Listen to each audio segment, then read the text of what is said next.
ರಾಘವೇಂದ್ರಾಯ ನಮಃ. ನಮಸ್ಕಾರ ಸ್ನೇಹಿತರೆ, welcome to VRL astro and Ayur 369 YouTube channel. ಜೀವನದಲ್ಲಿ ಸಾಧನೆ ಎಂಬ ಶಿಲೆಯ ಕೆತ್ತಲು ಗುರಿಯ ಹಾದಿಯಲ್ಲಿ ಎದುರಾಗುವಂತಹ ಅವಮಾನಗಳೆಲ್ಲವೂ ಒಂದೊಂದು ಉಳಿಪೆಟ್ಟು ಇದ್ದಂತೆ. ಧನಸ್ಸು ರಾಶಿಯವರ ನಕ್ಷತ್ರ ಆಧಾರಿತ ಜನ್ಮ ರಹಸ್ಯವನ್ನು ಹಾಗೂ ನೀವು ಈ ರಾಶಿಯಲ್ಲಿಯೇ ಜನಿಸಲು ಕಾರಣ ಹಾಗೂ ಉದ್ದೇಶಗಳನ್ನು ತಿಳಿಸಿಕೊಡಲಿದ್ದೇನೆ. ಕಾಲಪುರುಷನ ಕುಂಡಲಿಯಲ್ಲಿ ಧನಸ್ಸು ರಾಶಿ 9ನೇ ಭಾವದಲ್ಲಿ ಕಂಡುಬರುತ್ತದೆ. ಧನಸ್ಸು ರಾಶಿಯ ಅಧಿಪತಿ ಗುರುಗ್ರಹ. ಈ ರಾಶಿಯಲ್ಲಿ ಮೂಲ ನಕ್ಷತ್ರದ 4 ಪಾದಗಳು, ಪೂರ್ವಾಷಾಢ ನಕ್ಷತ್ರದ 4 ಪಾದಗಳು, ಉತ್ತರಾಷಾಢ ನಕ್ಷತ್ರದ 1ನೇ ಪಾದವನ್ನು ಕಾಣಬಹುದು. ಅಶ್ವಮಾನವ ತನ್ನ ಕೈಯಲ್ಲಿ ಧನಸ್ಸನ್ನು ಹಿಡಿದು ತನ್ನ ಗುರಿಯ ಕಡೆ ಏಕಾಗ್ರತೆ ಹೊಂದಿರುವಂತಹ ಚಿಹ್ನೆ. ಈ ರಾಶಿ ಆಶಾವಾದಿಯ ಪ್ರತೀಕವಾಗಿದೆ. ನೀವು ನ್ಯಾಯಪ್ರಿಯರು, ಛಲವಾದಿಗಳು, ತನ್ನ ಗುರಿಯ ಕಡೆ ಗಮನ ಹರಿಸುವ ಸಾಧಕರು, ಸ್ವಾಭಿಮಾನಿಗಳು, ಧಾರ್ಮಿಕ ಹಾಗೂ ಸಾತ್ವಿಕ ಗುಣದವರು, ಅಧಿಕಾರ ಪ್ರಿಯರು. ಜ್ಞಾನ ಸಂಪಾದನೆ ನಿಮ್ಮ ಮೂಲ ಸ್ವಭಾವವಾಗಿದೆ. ನೀವು ಪರೋಪಕಾರಿಗಳಾಗಿರುವುದರಿಂದ ಸಮಾಜದಲ್ಲಿ ಸನ್ಮಾನಗಳಿಗೆ ಭಾಜನರಾಗುತ್ತೀರಾ. ಏಕಾಗ್ರತೆಯಿಂದ ಕೆಲಸ ಮಾಡುವ ಪ್ರವೃತ್ತಿ. ಯಾವುದೇ ವಿಷಯವನ್ನು ಕಲಿತರೂ ಅರ್ಧಂಬರ್ಧ ಕಲಿಯದೆ ಮೂಲದಿಂದ ಕಲಿಯುವವರು.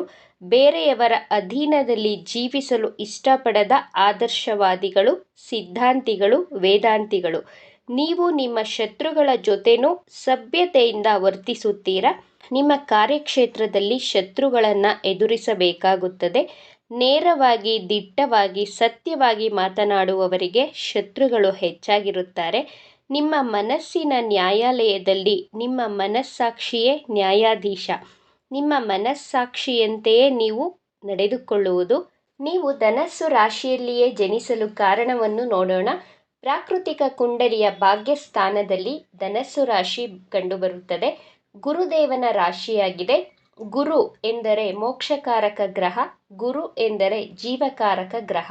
ಧರ್ಮ, ಅರ್ಥ, ಕಾಮ, ಮೋಕ್ಷದ ದೃಷ್ಟಿಯಿಂದ ನೋಡುವುದಾದರೆ ಧನಸ್ಸು ರಾಶಿ ಧರ್ಮಸ್ಥಾನದಲ್ಲಿ ಕಂಡುಬರುತ್ತದೆ.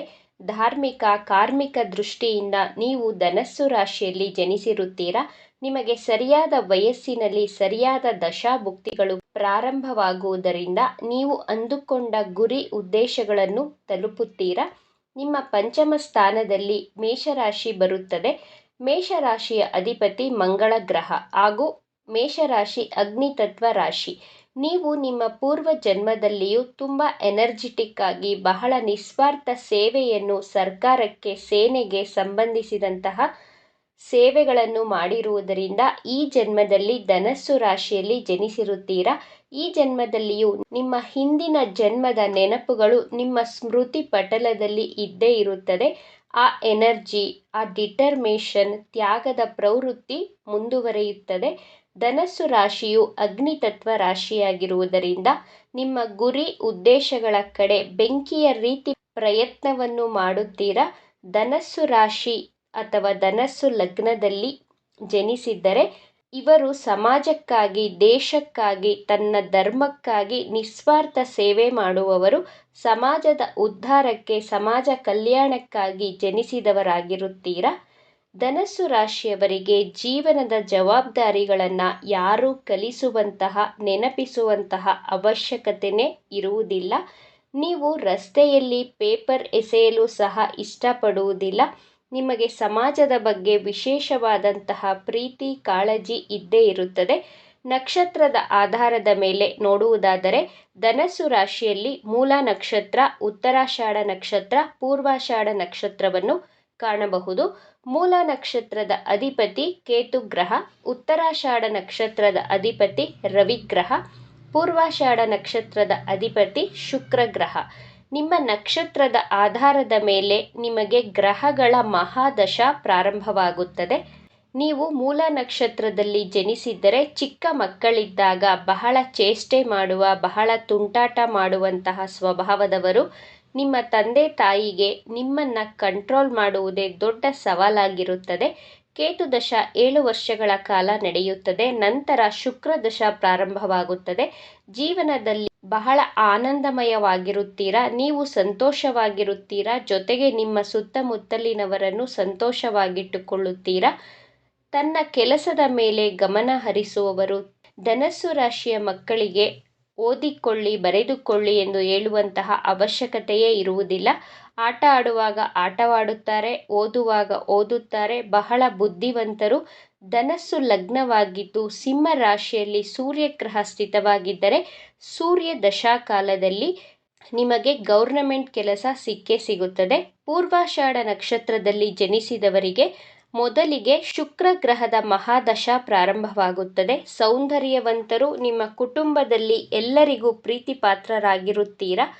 ನಿಮ್ಮಲ್ಲಿ ಕಲೆ, ಸಾಹಿತ್ಯ, ಸಂಗೀತದ ಬಗ್ಗೆ ವಿಶೇಷ ಒಲವು, ಆಸಕ್ತಿ ಇರುತ್ತದೆ. ಜೀವನದಲ್ಲಿ ಬರುವಂತಹ ಚಾಲೆಂಜಸ್ಗಳನ್ನು ಪಾಸಿಟಿವ್ ಆಗಿ ತೆಗೆದುಕೊಂಡು ಜೀವನವನ್ನು ಸಾಗಿಸುತ್ತೀರಾ.